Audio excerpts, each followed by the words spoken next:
Hey, what's up guys? Welcome back to my channel. ඉතින් ඔන්න අද ටිකක් පරක්කු වෙලා තමයි මට ඔයාලට ලෙසන් එකක් අප්ලෝඩ් කරන්න උනේ.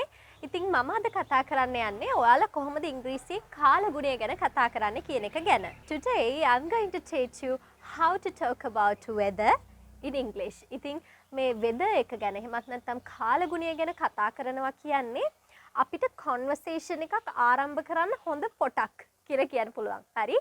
It's a way of breaking the ice, right? Talking about the weather is a way of breaking the ice.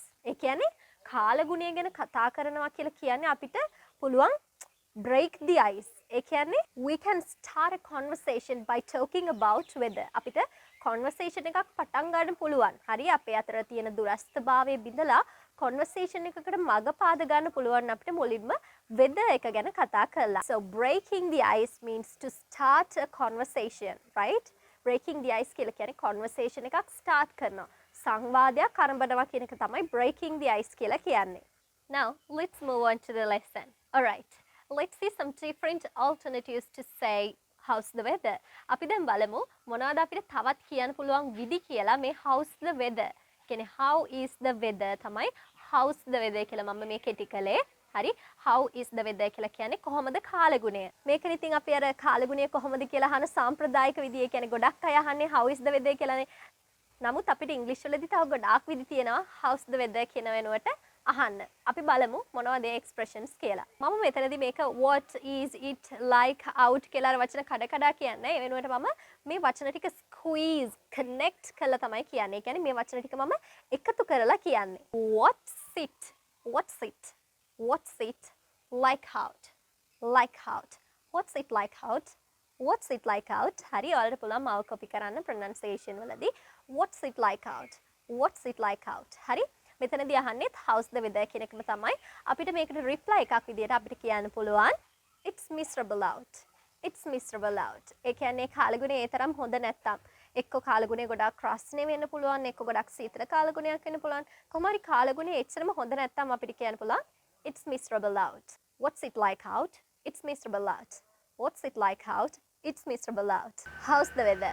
How's the weather? මේක තමයි අපි කොහොමද කාලගුණය කියලා අහන අර normal ක්‍රමය. How's the weather? ඒ වගේම අපිට කියන්න පුළුවන් what's the weather forecast? What's the weather forecast? ඒ කියන්නේ කොහොමද කාලගුණ අනාවැකිය? ඒ කියන්නේ ඔය කාලගුණ අනාවැකි තියෙන්නේ නේද? weather forecast එකක් කියලා කියන්නේ කාලගුණ අනාවැකියක් කියන එක. කියන්නේ කොහොමද අද තත්ත්වය අද වහීද, පායයිද? ඔන්න ඔය වගේ දෙයක් තමයි අපිට මෙතනදී අපෙන් අහන්නේ. What's the weather forecast? ඒ වගේම අපිට අහන්න පුළුවන් what's the weather like? What's the weather like? කාලගුණය මොන වගේද? What's the weather like? What's the weather like? ඉතින් මෙන්න මේ phrases ඔයාලා භාවිතා කරත් ඔයාලා advanced English speaker කෙනෙක් විදියට අනිත් අයට හඳුනා ගන්න පුළුවන්. ඉතින් how's the weather කියනවා වෙනුවට ඔයාලට පුළුවන් මෙන්න මේ expressions භාවිතා කරන්න. අපි පොඩ්ඩක් මේවට දෙන්න පුළුවන් answers පැත්තට යමු. අපිට කියන්න පුළුවන් දැසි සහිත දවසක් නම් අපිට කියන්න පුළුවන් it's rainy. It is rainy. හරි? ඒ කියන්නේ වැසි සහිත කාලගුණයක් කියන එක. It is rainy. මෙතන rainy කියලා කියන්නේ adjective එක.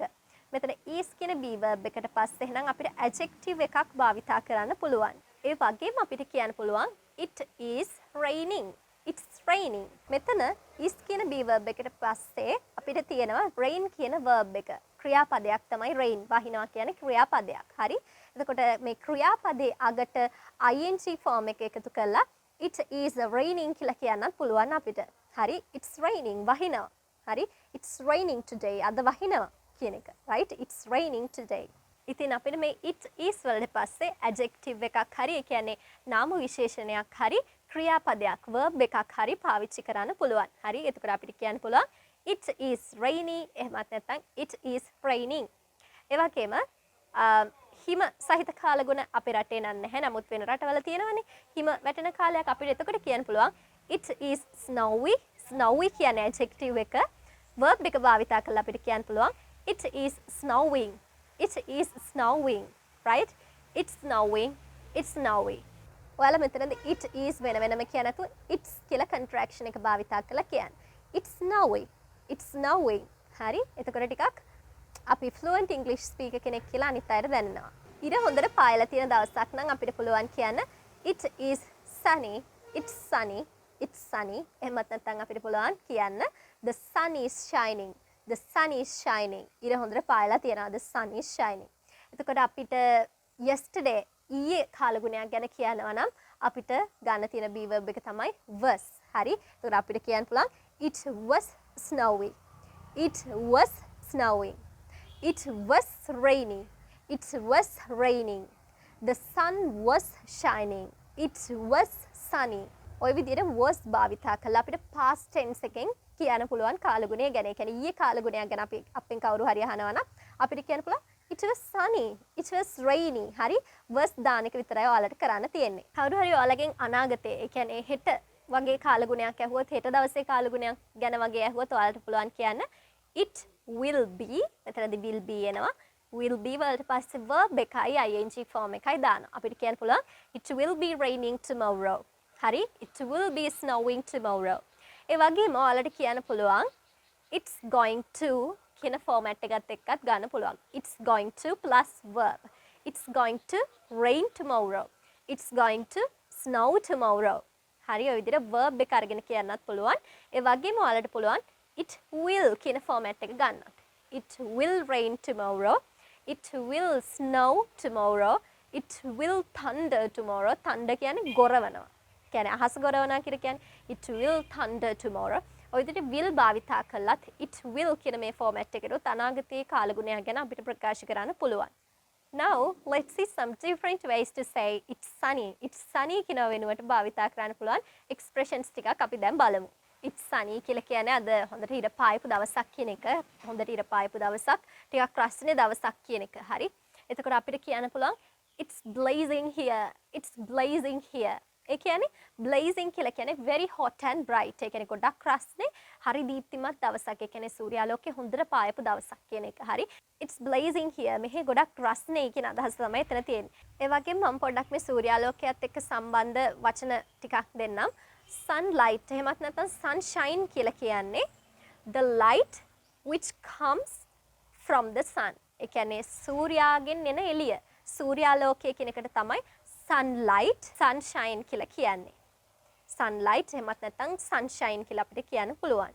ඒ වගේම sunbeams එහෙමත් නැත්නම් sun rays කියලා අපි කියනවා a piece of sunlight. ඒ කියන්නේ සූර්යාගෙන් එන එක හිරු කිරණක්. එතකොට sunbeam එහෙමත් නැත්නම් sun ray එකක් කියලා කියන්නේ හිරු කිරණක් කියන අදහස. හිරු කිරණ. ඒ වගේම shiny කියලා කියන්නේ bright කියන අදහසට සමානයි. shiny, bright ගොඩක් දීප්තිමත් කියන අදහස shiny වල තියෙන්නේ. ඒ වගේම අපිට මේ විදිහට කියන්න පුළුවන් it's so hot today. hope it's warmer tomorrow too. it's so hot today. අද ගොඩක් රස්නේ. hope it's warmer tomorrow too. ඒ කියන්නේ හෙටත් මීටත් වඩා රස්නේ වෙයි කියලා මම හිතනවා. ඒ වගේම එච්චර sunny දවසක් නෙමෙයි නම් ඒ කියන්නේ ටිකක් ඉර පායලා තියෙන දවසක් නම් ඔයාලට කියන්න පුළුවන් it's partly sunny. චුට්ටයි ඉර පායලා තියෙන ගොඩක් ඉර පායලා නැහැ. හැබැයි ගොඩාක් මිර පායපු දවසක් නම් සම්පූර්ණයෙන්ම සූර්යා පේන්න තියෙනවා නම් ඒ කියන්නේ ගොඩාක් රස්නේ වගේ කියන්නේ ගොඩාක් හිරු එළිය තියෙන ගොඩාක් ඉර පායපු දවසක් නම් අපිට කියන්න පුළුවන් it's mostly sunny. it's mostly sunny. අරක it's partly sunny මේක it's mostly sunny. අපිට කියන්න පුළුවන් it's a shiny day. it's a shiny day. ඒ කියන්නේ ඒක ගොඩක් bright දවසක් දීප්තිමත් දවසක් එළිය තියෙන දවසක්. ඒ කියන්නේ it's sunny කියනවා වෙනුවට අපිට කියන්න පුළුවන් it's a shiny day. it's a shiny day. Another phrase, the sun is so bright today. the sun is so bright today. අද සූර්යා ගොඩාක් දීප්තිමත්. ඒ කියන්නේ ගොඩාක් sunny කියන අදහසම තමයි එතන තියෙන්නේ. හරි? the sun is so bright today. the sun is so bright today. it's scorching. it's scorching. බලන්න මම මේක pronounce කරන විදිය. it is කියන දෙක කෙටි කරලා අපි it's ගත්තා. ඊට පස්සේ ආයි තියෙන වචනයක් scorching කියලා. it's scorching කියලා මම කඩලා කියන්නේ එක s එකක් භාවිතා කළා මම කියනවා it's scorching. it's scorching. බලන්න ලස්සනට වචන flow වෙන විදිය. මෙන්න මේ විදිහට තමයි ඔයාලා ඉංග්‍රීසි කතා කරන්න හුරු වෙන්න ඕන. it's scorching. it's scorching කියලා කියන්නේ අද හරි රස්නේ දවසක් it's very hot කියන එකට සමානයි it's scorching කියන එකත්. ඒ වගේම අපිට කියන්න පුළුවන් it's roasting. another expression it's burning. මේවා very hot කියනවට සමාන expressions. දැන් අපි බලමු කොහොමද ඔයාලා very cold කියනවා වෙනුවට භාවිතා කරන්න පුළුවන් වෙනත් expressions කියලා. අපිට කියන්න පුළුවන් it's chilly today. it's chilly today. ඒ කියන්නේ ටිකක් සීතල දවසක් අද chill. chill කියලා කියන්නේ අපි ටිකක් සීතලයි. ඒ කියන්නේ ගොඩාක්ම සීතල නෙමෙයි. චුට්ටක් සීතලයි අද. It's chilly today. It's chilly today. It's freezing here. It's freezing here. It's freezing here කියලා කියන්නේ ගල් ගහෙන්න තරම් සීතලක් තියෙනවා නම් ඔයාලට කියන්න පුළුවන් it's freezing here. It's freezing here. Right?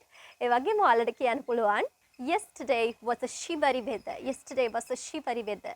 ඊයේ ටිකක් වෙවුලන සහිත කාලගුණයක් තිබ්බ දවසක්. Yesterday was a shivery weather. shivery weather කියලා කියන්නේ ටිකක් වෙවුලන කාලගුණයක්. ඒ කියන්නේ ගොඩාක් සීතලටනේ අපි වෙවුලන්නේ. shivery කියලා කියන්නේ වෙවුලන සුළු කාලගුණයක් කියලා කියන්නේ. ඒ කියන්නේ අපිට ගොඩාක් සීතලයි. ගොඩාක් සීතලටනේ වෙවුලන්නේනේ. Yesterday was a shivery weather. Yesterday was a shivery weather. Very cold කියන වෙනුවට මේ expressions ඔයාලට භාවිතා කරන්න පුළුවන්. frigid කියලා කියන්නේත් මේ very cold කියන එකට සමාන වචනයක්. එතකොට අපිට කියන්න පුළුවන් the weather is frigid. The weather is frigid. Another expression, it's a bit parky outside today. Parky කියලා කියන්නේ a little bit chilly කියන එක. ඒ කියන්නේ ටිකක් සීතලයි කියන අදහස. ගොඩාක් සීතල නෙවෙයි chilly. chill එකේ ඉන්නවා කියලා කියන්නේ. ඒ කියන්නේ අර අපි කියන්නේ ගොඩාක්ම සීතල නැහැ. නමුත් ඇඟට සනීප සිසිලසක් කියන එක හරි. It's a bit parky outside today. ඒ කියන්නේ එළියේ අද ටිකක් සීතල කාලගුණයක් තියෙන්නේ. It was nippy in the evening. It was nippy in the evening කියලා කියන්නේ nippy කියලා කියන්නේ very cold කියන එකට සමාන වචනයක්. එතකොට අද හවස ටිකක් සීතල වුණා. It was nippy in the evening. It was nippy in the evening. Now, let's see some different alternatives to say it's raining. It's raining කියන වෙනුවට භාවිතා කරන්න පුළුවන් expressions මොනවාද කියලා දැන් අපි බලමු. අපිට කියන්න පුළුවන් we got caught in a downpour. We got caught in a downpour. අපිව ගොඩාක් සැර වර්ෂාවකට අහු වුණා කියලා කියන්නේ මෙන්න මේ විදිහට. We got caught in a downpour. ඒ වගේම it's raining කියන වෙනුවට ඔයාලට කියන්න පුළුවන් it's pouring down. It's pouring down. Oh, take your umbrella. It's going to rain heavily. Oh, ඔයාගේ කුඩේ ගන්න. හයියෙන් වහින්න වගේ හදන්නේ. It's going to rain heavily. හයියෙන් වහින්න හදන්නේ. සාමාන්‍යයෙන් ඔයාලා දන්නවා heavy කියන එකේ meaning එක ටිකක් බරයි කියන අදහස තමයි තියෙන්නේ. හැබැයි මෙතන rain heavily කියන්නේ බරට වහිනවා කියන එක නෙවෙයි හයියෙන් වහිනවා කියන එක. Rain heavily. හයියෙන් වහිනවා කියන අදහස තමයි heavily කියන එකේ මෙතන තියෙන්නේ. ඒ වගේම ඔයාලට කියන්න පුළුවන් it's really coming down out there. ඒ කියන්නේ ඔන්න වහින්න වගේ හදන්නේ. ඇත්තටම දැන් නම් වහින්න වගේ හදන්නේ. It's really coming down out there. සමහර වෙලාවට ඔයාලා කියන්නේ පොද වැස්සක් කියලා. ඒ කියන්නේ හයියෙන් වහින්නේ ටිකක් පොදයක් විතරයි යන්නේ. අපිට ඒ වෙලාවට කියන්න පුළුවන් it's drizzling. It's drizzling. ඒක ටිකක් heavy, intense rain එකක් නම් ටිකක් තද වැස්සක් නම් අපිට කියන්න පුළුවන් it's lashing. It's lashing. තදට වහිනවා කියන අදහස එතන තියෙන්නේ. It's drizzling කියන්නේ පොද වැස්ස. It's lashing කියලා කියන්නේ තද වැස්ස. ඒ වගේම it's raining කියන එකට අපිට භාවිතා කරන්න පුළුවන් idiomatic expression එකක් තමයි it's raining cats and dogs. It's raining cats and dogs. ඒ වගේම මම තෙමුණා කියලා ඔයාලා කොහොමද කියන්නේ I got wet. I got wet. එහෙමත් නැත්නම් ඔයාලට පුළුවන් කියන්න I got soaked. I got soaked. soak කියලා කියන්නේ පෙඟෙනවා කියන අදහස. හැබැයි මෙතනදී I got soaked කියලා අපි කිව්වොත් එතන අදහස වෙන්නේ අපි තෙමුණා කියන අදහස. එහෙමත් නැත්නම් මේ දෙකම එකතු කරලා අපිට කියන්න පුළුවන් I got soaked wet. මම හොඳටම තෙමුණා. I got soaked wet. ඒ වගේම ගොඩාක් intense heavy rain එකකට ගොඩාක් තද වැස්සකට ඔයාලට කියන්න පුළුවන් තද වැස්සක් වෙලාවකට it's bucketing down. It's bucketing down කියලා කියන්නත් පුළුවන්. That's all right, guys. I hope you enjoyed the lesson. And also, how's the weather in your region? ඔයාලගේ ප්‍රදේශයේ කාලගුණය කොහොමද? Let me know in the comments. And also, don't forget to give this video a thumbs up. It's a free service that you can do for me. And if you are brand new to my channel, don't forget to subscribe. Here I teach you every aspects of English. So, guys, I'll see you soon in another great lesson. Bye, guys.